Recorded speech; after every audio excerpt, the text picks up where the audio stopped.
Hey everybody, it's James Freeman. Today we're talking about some incidents that not many people are aware of that have been occurring recently in the US.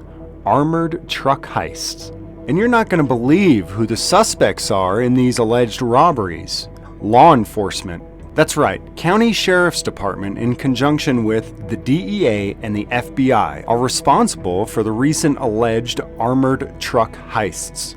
The irony in this is incredible, especially considering that the FBI essentially played the biggest role of any law enforcement agency in attempting to take down bank robbers during bank robbery rashes in the 1920s and 30s, as well as the rash of bank robberies in the 80s and 90s in California. As we look at the way that government agencies put together detailed and intricate, organized plans in order to take life, liberty, and property from others unjustly and without due process, one can't help but realize that they very well may be the most well-organized, most powerful, and most successful organized crime unit to ever exist. I believe that the biggest reason these organized crime units have been able to be so successful is because they've been able to convince their victims that what they are doing is both legitimate and justified. And for those who can't be convinced, brute force is used. Let's look at some of the details of these recent armored truck heists. Then you can let me know in the comments below if you genuinely believe that these entities are anything more or less than an organized crime unit. Some of the elements that come into play here that the organized crime units use to legitimize their crimes are the war on drugs, legalized marijuana, and civil asset forfeiture. The armored trucks that have been being robbed belong to Imperial Logistics. Imperial Logistics is a Pennsylvania-based company that transports cash for businesses, similar to what Brinks does.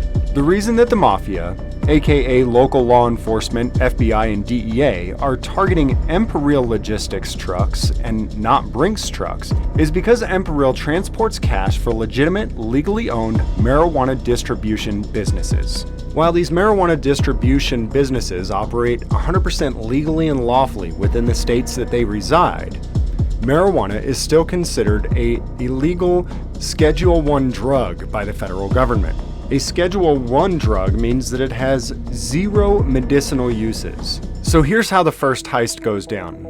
May 17th, 2021, Dickinson County Sheriff's Deputy Kalen Robinson pulls over one of Imperial's vans on Interstate 70 in Kansas, alleging that the Colorado tag number was partially obstructed by a license plate frame. The deputy grilled the driver, who failed to exercise their right to remain silent. Believing that it was harmless to talk to the police because she wasn't doing anything illegal, she explained to the deputy that she had planned to pick up cash from licensed medical marijuana dispensaries in Kansas City, Missouri the next day, and then take the money to a credit union in Colorado, which would entail driving back through Kansas again on the same highway. So the deputy let the driver go without a citation, but the sheriff's department was working with the federal DEA, who put surveillance on the van and followed it as it picked up money from dispensaries in Missouri the following day. Later that day, the DEA allegedly informed the sheriff's department when the van came back into Kansas. Deputy Robinson, the same deputy that stopped the van the day before, stopped the van again and seized over $165,000 from the van's vault. The department claimed civil asset forfeiture as the alleged legalized reason to rob the van. They filed a civil asset forfeiture complaint with the U.S. Justice Department seeking to keep the money. I've done multiple videos in the past on what civil asset forfeiture is and how it works, but a brief explanation: it's the process by which the government claims to legally steal property without having to charge anyone with a crime by claiming that the property was acquired by illegal means. The problem with civil asset forfeiture is that it circumvents due process, as the government has absolutely no burden to prove that the property was obtained by illegal means. And in order to get your property back, the burden of proof is put on you to prove that it was acquired legally. If you want a more detailed explanation of how civil asset forfeiture works and how it's been used, I'll leave a link in the description. It becomes perfectly clear why the DEA and the Sheriff's Department worked together to steal this money when you understand precisely where the money goes. As part of the DOJ's Equitable Sharing Program, the department that steals the money through civil asset forfeiture gets to keep 80% of the loot, while the DOJ gets 20%. There's absolutely no restrictions whatsoever on what the department can or cannot use the stolen money for. You know, we come across forfeiture funds sometimes. You know, we get into these dope investigations sometimes and end up with funds granted to us. There's some limitations on it. You know, it's actually there's not really on the forfeiture stuff. It's kind of like pennies from heaven. You know, it gets you a toy or something that you need is the way we typically look at it. So the DEA, Drug Enforcement Agency, who conspired with this sheriff's department to commit this highway robbery, is a part of the DOJ, or Department of Justice. As per these two organizations' previous agreement, the Sheriff's Department gets 80% of the heist, and the Department of Justice gets 20%. Are you beginning to see how these two organizations had direct financial interests in conspiring together to commit this highway robbery? Are you beginning to see how this doesn't appear to be any kind of legitimate government operation, but simply an organized crime operation for profit? The DEA argued that this heist was justified because while marijuana is legal in Missouri and in Colorado, it's not legal in Kansas, where the heist was committed. But this heist was likely the smallest of its kind in 2021. The next two heists on Emperil's vans netted $350,000 and $700,000.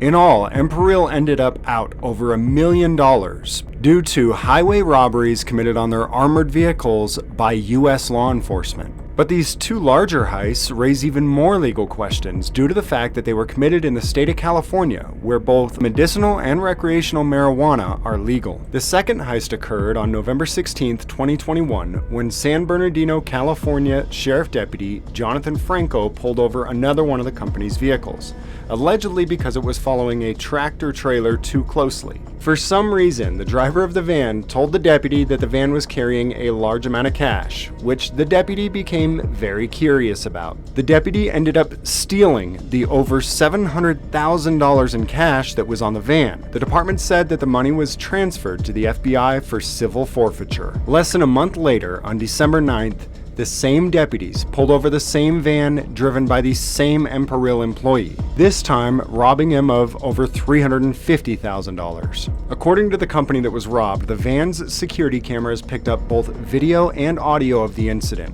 While I do not have copies of this video and audio, the company alleges that the sheriff's deputies talked about how they were disappointed that this second heist didn't net them as much as the first one. Allegedly, they chuckled and said, quote, "Well, at least we got over $1 million," likely referring to their total between their two robberies. Once again, the money was sent to the FBI for civil forfeiture. While Emperil has filed lawsuits related to these robberies, the individuals responsible for these organized crime heists are still at large. They have not been arrested or charged for their highway robberies. Emperil likely has the financial means to do what they need to do to recover their stolen property. Most victims of civil asset forfeiture do not. Government agencies are making it more and more difficult for rational human beings to view them as legitimate government, rather than viewing them as what they seem to have become, the most successful violent crime organization to ever exist.